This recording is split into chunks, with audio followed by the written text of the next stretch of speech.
'Cause I just wanna go to the deep end. Hello दोस्तों, technical में आपका स्वागत है आपका मेरी क्वेश्चन आंसर सीरीज में। हर संडे आपके सवालों के जवाब देता हूं, मुझे बहुत अच्छा लगता है। इतने सारे आपने सवाल किए और आज बहुत इंपॉर्टेंट सवाल पिक किया हो, तो ध्यान से देखिएगा। और मैं समझ सकता हूं अगर आपका नाम नहीं आया तो मैं माफी चाहता हूं, बुरा लगता है, लेकिन कोई बात नहीं यार, अगली बार आ जाएगा।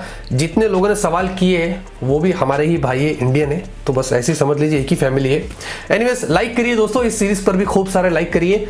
और पहला सवाल लेते, गुलरेज अगवान जी पूछते कि आपने माइक्रोमैक्स के टाइम कहा था कि आपको आगे बढ़ने से कोई रोक रहा है, नाम बताओ। देखिए, मैंने कभी नहीं सोचा था कि मैं बात करूंगा, हालांकि पिछले 4 साल से ऐसा हो रहा है। क्योंकि 2016 के बाद से हम थोड़ा आगे बढ़ने लगे तो लोग आप सब ने हमें जानने लगे।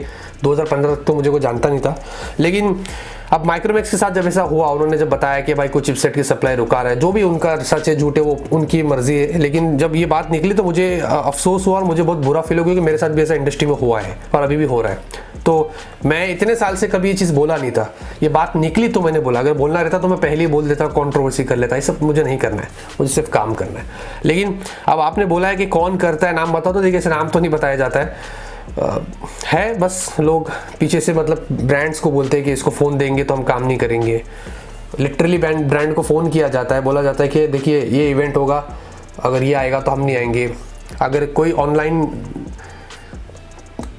जो भी होता है, ठीक है, कोई बात नहीं, बढ़ेंगे इंशाल्लाह, आगे बढ़ेगा, आपकी प्यार और सपोर्ट से बढ़ेंगे। जिसको जो करना है करने दीजिए, जिसको बड़ा बनना है बड़ा बनने दीजिए, मुझे परवाह नहीं है। शुभम बोलते हैं कि what is the benefit to smartphone brand for giving support of 33 watt charging, लेकिन बॉक्स में 18 वॉट दे रहे, जैसे कि इन्फिनिक्स Zero 8i। देखिए 18 वॉट बॉक्स में दिया, मतलब उन्होंने कॉस्ट कटिंग किया। 33 वॉट का देता तो ऑब्वियसली थोड़ा महंगा पड़ता, इसीलिए तो कहीं ना कहीं पैसे बचाने होते उनको, तो वो ऐसा करते हैं। 33 वॉट का ही चार्जर दे देता तो थोड़ा सा फोन महंगा भी हो सकता था, उनको थोड़ा कॉस्टली पड़ता था। तो कहीं ना कहीं कंपनी अगर ऐसा कुछ कर लेती है तो समझ लीजिए कॉस्ट कटिंग है, थोड़े पैसे उनको बचाने होते, तभी तो थोड़ी बहुत एग्रेसिव प्राइस रख लेते, यही एक वजह होती है। सिद्धांत कुमार जी बोलते हैं कि मेरा सवाल बिल्कुल सिंपल है, ये कंपनी लोग हर महीने एक न्यू फोन लॉन्च क्यों करते हैं? जब एक फोन लेते हो अगले महीने उससे अच्छा फोन आ जाता है, फिर अफसोस होता है।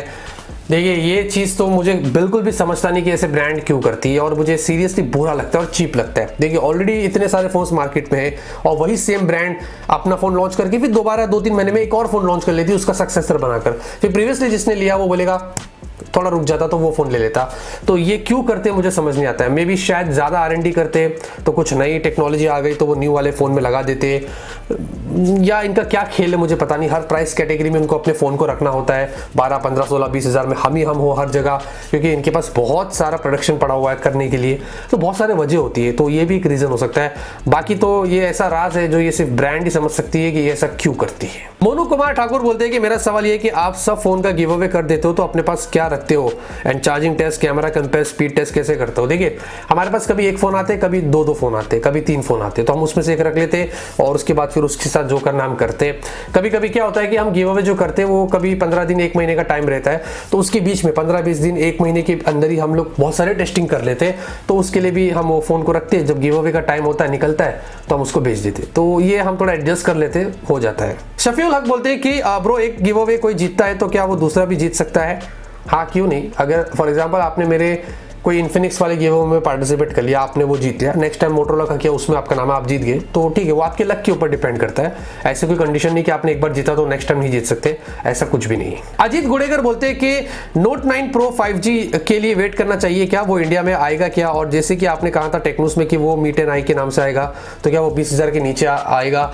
देखिए Redmi Note 9 Pro 5G जो चाइना में लॉन्च हुआ है, सेम मॉडल नंबर के साथ में Mi 10i इंडिया में लिस्ट हुआ था, और इससे यही अभी अंदाजा लगाया जा रहा है कि Mi 10i इंडिया में आएगा रीब्रांड होके। अब वो कितनी प्राइस पर आएगा उसके बारे में श्योरिटी नहीं है। जब वहां पर अराउंड मेरे ख्याल से 16-17 हज़ार, भूल गया क्या प्राइस पर लॉन्च हुआ था, तो उससे 2-3 हज़ार रुपया आपको ज़्यादा ही देना पड़ेगा, तो 20,000 या थोड़ा उसके ऊपर होगा। लेकिन अब किस नाम के साथ में आता है ये भी अभी भी एक मिस्ट्री है, शायद थोड़े दिनों में आपको उसके बारे में पता चलेगा। दक्ष फास्टर 7 बोलते हैं कि are you afraid of breaking embargoes, ever break one, what are the anomalies? देखिए मेरा एक ही उसूल है, मानो या ना मानो, मैं रूल ब्रेक करने में नहीं मानता हूँ। मतलब मैं कितना भी बड़ा क्यों ना हो जाओ, कितना भी टॉप पर क्यों ना चले जाओ, रूल्स आर रूल्स, रूल्स सबके लिए एक होता है, फिर आप बड़े हो या छोटे हो। इसके अंदर गलती ब्रांड की है, अगर ब्रांड ऐसे कंडीशंस रख रही है सामने क्रिएटर्स के सामने, तो ब्रांड मौका दे रही है। अगर ब्रांड ही बोले कि भाई नहीं 12 बजे सबकी वीडियो जाएगी तो 12 बजे सबकी जाएगी, 4 बजे जाएगी तो 4 बजे सबकी जाएगी, डेट्स इट। ये ब्रांड के ऊपर डिपेंड करता है। फिर हाँ, वो अलग बात है कि वो धमकाना चलेगा, फिर वो ब्लैकमेलिंग होगी, वो फिर ब्रांड डर जाए तो बने ठीक है आप 12 बजे डाल दो, बाकी 4 बजे डाल दो, तो वो अलग बात है। लेकिन मेरे ख्याल से सबके लिए एक होना चाहिए रूल होता है एम्बार्गो। एटलीस्ट एक्सक्लूसिव तो सब करते हैं भाई, कभी मैं कर लेता हूँ, कभी दूसरे लोग कर लेते, कभी वो कर लेते, सब कर लेते, लेकिन एक रूल होता है एम्बार्गो का। 4 बजे अनबॉक्सिंग। देखिए फॉरेन टेक क्रिएटर्स को देख लो, MKBHD, अनबॉक्स थेरेपी, मिस्टर उस द बॉस, वो लोग बराबर करते हैं ना, वो अपने आप को बड़ा छोटा मानते हैं, सब एक टाइम पर डालते हैं। तो यहाँ पर क्यों ऐसी भेदभाव होती है? हालांकि होती नहीं है, करवाई जाती है, छोड़ो। निखिल शर्मा बोलते हैं कि रोज भाई रजमान भाई Q&A में कब देखने को मिलेंगे, उनकी हेयर स्टाइल सही हुई या नहीं? क्या एप्पल ने जो ये फोन को साथ में बॉक्स में चार्जर और अदर एक्सेसरीज नहीं दी तो क्या दूसरे कंपनी भी ये ट्रेंड शुरू कर देगी? लेकिन रजमान का क्या है ना कि उसके बाल थोड़े आड़े तड़े हैं, तो वो अभी एकदम से शर्मा रहा है, बोला कि मेरे बाल बहुत गंदे, मैं नहीं आ रहूँगा, और वो ऐसे एक बैंड लगा के घूम रहा है। जब तक उसके बाल सेट ना हो जाए तब तक वो शायद नहीं आएगा। और एप्पल का ये जो ट्रेंड है, जो उसने चार्जर निकाल कर फेंक दिया, ऑब्वियसली बहुत सारी कंपनी फ्यूचर में करेगी। आज जो कंपनी इसको ट्रोल कर रही है ना, एंड्रॉइड में बोल रहा हूँ, वो फ्यूचर में करेगी। अब बहुत अफसोस हो रहा है, लेकिन हाँ ये ट्रेंड धीरे धीरे आगे फॉलो होगा। राशिद अंसारी ने काफी लंबी बातें करी है, लेकिन उनका सवाल ये है कि क्या पबजी 2022 तक का वापस आ जाएगा ना? देखिए आना तो दिसंबर में ही चाहिए था, कायदे से तो नवंबर में आना चाहिए था, लेकिन भाई मिनिस्ट्री वाले को जवाब नहीं दे रहे तो रखड़ गया है।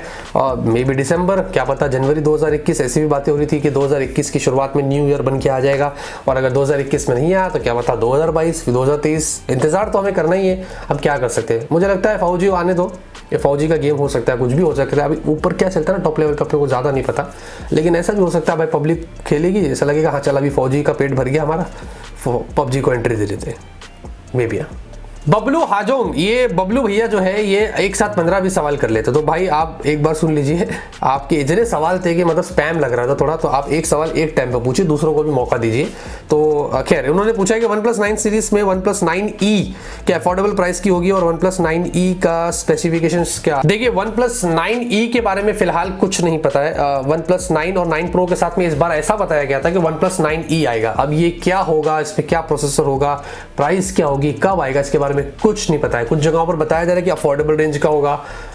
खैर ये तो OnePlus से कुछ भी कर सकता है, लेकिन जब भी कुछ होगा आपको जरूर से बताऊंगा। शैलेश रंजन जी बोलते हैं कि सेम चिपसेट के डिफरेंट मोबाइल्स में एंटूडू स्कोर 5000 से 10,000 तक का फर्क क्यों होता है? Mi 10T Pro में इतना स्कोर आया, Poco F2 Pro में सेम चिपसेट है तो इतना स्कोर क्यों आया, Oppo Find X2 Pro में ऐसा क्यों हुआ? देखिए सेम चिपसेट वाले फोन्स में कभी कभी अगर हम एंटूडू स्कोर चेक करते हैं तो कभी किस में अलग होता है, कभी किस में अलग होता है, तो ये ऑप्टिमाइजेशन पे डिपेंड करता है। कभी कभी स्टोरेज और रैम पर भी नाप कर ये एंटूडू स्कोर बाहर निकल कर आता है। कभी अगर 4GB वाले में आपने एंटूडू मार दिया, सेम चिपसेट पर 8GB वाले में आपने मार दिया, तो वहां पर थोड़ा ज्यादा स्कोर आएगा, यहाँ पर थोड़ा कम आएगा। तो ये सब कुछ ऐसे कंडीशंस होते हैं, उसके ऊपर डिपेंड करता है। लेकिन अगर दोनों में इधर उधर सब जगह सेम चिपसेट है ना, तो सेम है, आपको टेंशन नहीं ले रहा है। आवेश पवार जी बोलते हैं कि रेडमी के फोन में इन डिस्प्ले फिंगरप्रिंट क्यों नहीं आता?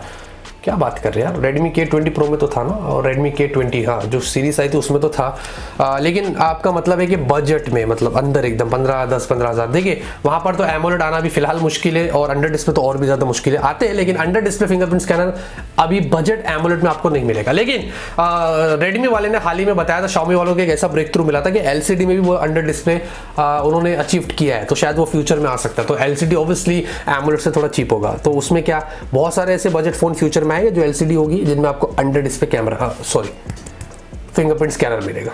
अहमद जी बोलते हैं कि न्यू ईयर का क्या प्लान है चैनल पे? देखिए न्यू ईयर का ऐसा कोई खास प्लान नहीं है, हम टेक्नोलॉजी से रिवाइंड कर लेंगे और 2021 में जो जो चेंजेस करना है सेटअप से रिगार्डिंग बड़ी जो भी चीज करना है वो आपको एक वीडियो बना के बताएगी। पटेल रोहन जी बोलते हैं कि ऑनलाइन कोलैबोरेशन तो कर सकते हैं ना जूम या गूगल मीट पर, वरना आप इंस्टाग्राम पर लाइव होना कभी तो भी मीटअप हो सकता है।